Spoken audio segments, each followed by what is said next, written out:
খুবই ভালো লাগছে। আমি দুদিন বাড়িতে ছিলাম না, এখন এসে দেখি পায়রাটা ডিম দিয়েছে। গতকাল একটা দিয়েছে, আজকেও একটা দিয়েছে, দুটো ডিম দিয়েছে। আসলে অনেকদিন পর আবার পায়রা পোষা শুরু করেছে, আর এইটাই তার প্রথম ডিম, এই জন্য খুব ভালো লাগছে।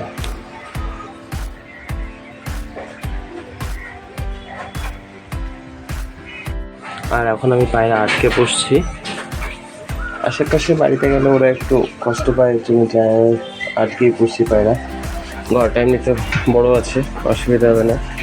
আর আটকে পুষছি যতক্ষণ, তখন এরা এই যে নিমের ডালগুলো, গাছের ডালগুলো, এগুলো ওরা তো বাইরে থেকে আনতে পারতো না, আমি এনে দিয়েছি।